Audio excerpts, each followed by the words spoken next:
Bonjour, cette vidéo porte sur la balance de vérification qu'on appelle aussi la BV.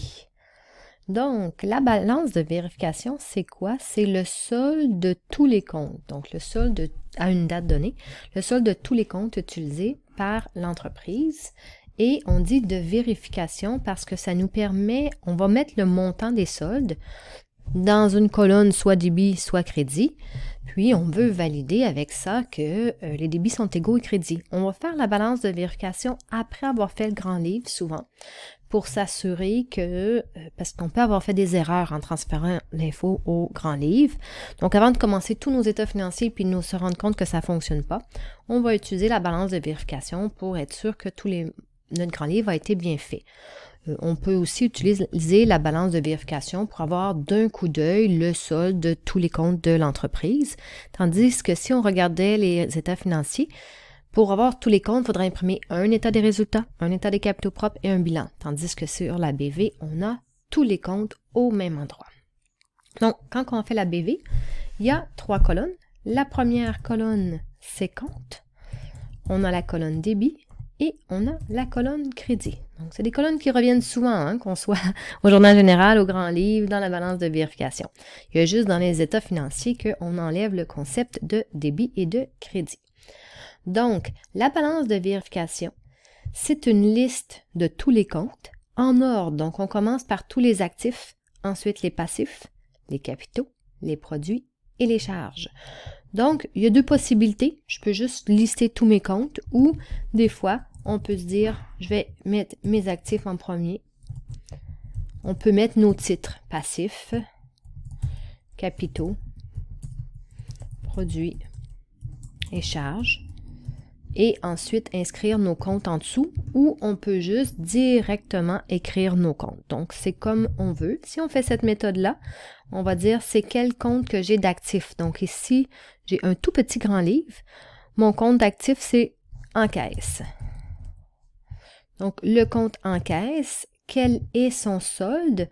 On va dire qu'on fait notre balance de vérification, par exemple, au 10 janvier. Donc, si je fais ma balance de vérification au 10 janvier, quel est le solde du compte en caisse? Bien, le dernier solde qu'on a, c'est au 7 janvier.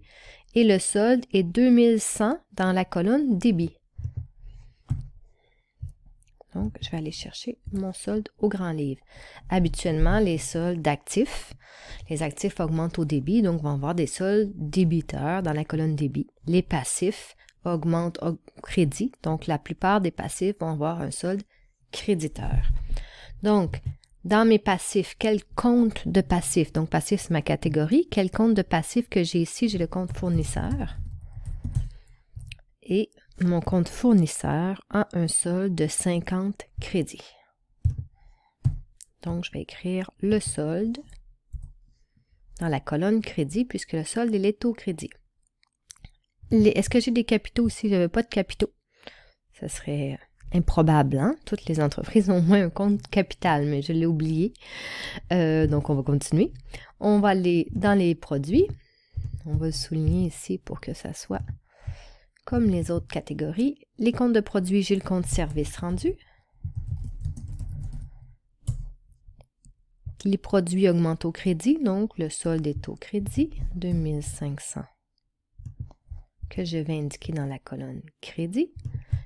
Et je vais juste enlever le surlignement. Je vais mettre mon surlignement à ma catégorie. Et j'ai la charge frais de bureau qui a un solde de 150 du côté des débits.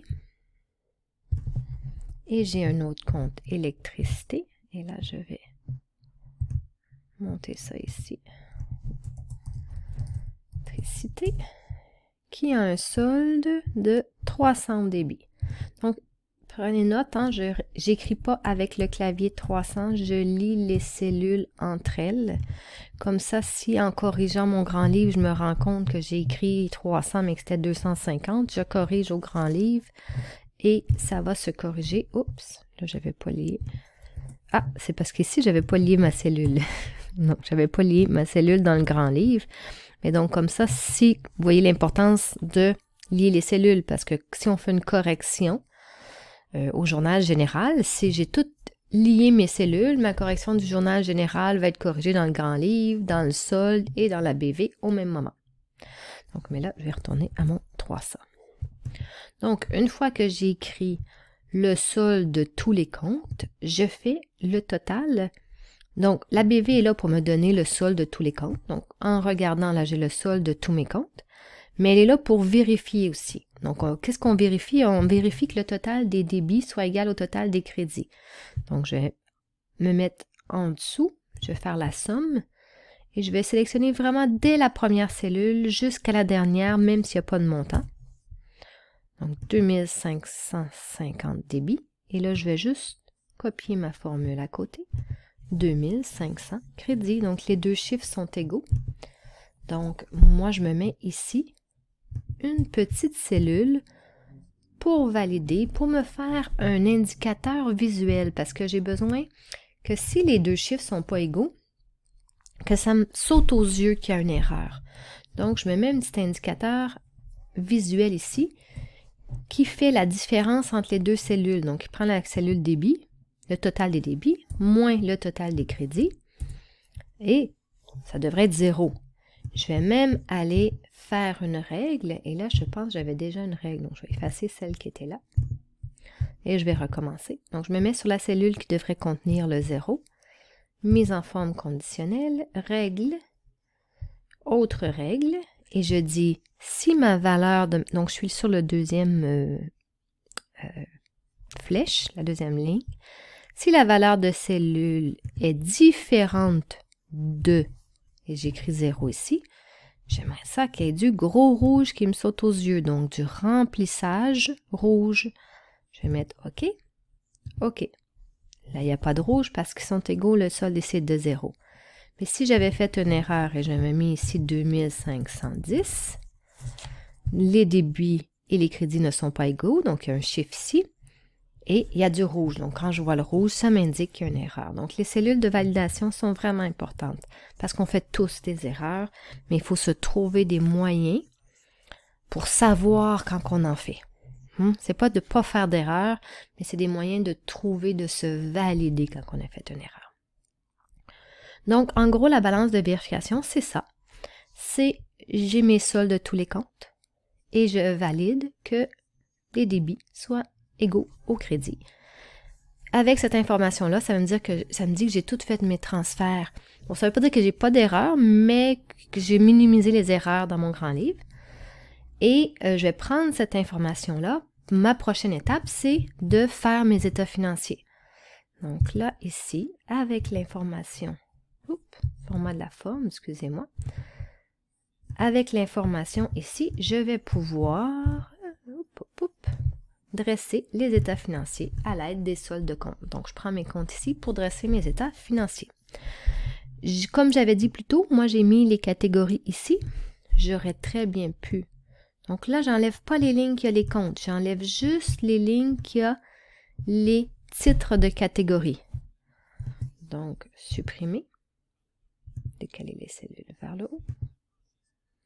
Donc, voici aussi souvent comment vous allez voir la balance de vérification sans les catégories qui sont indiquées, juste une liste de comptes, mais malgré que les catégories ne soient pas indiquées, les comptes sont toujours en ordre, les actifs en premier, les passifs, les produits, les capitaux, les produits et les charges vont se trouver dans le bas.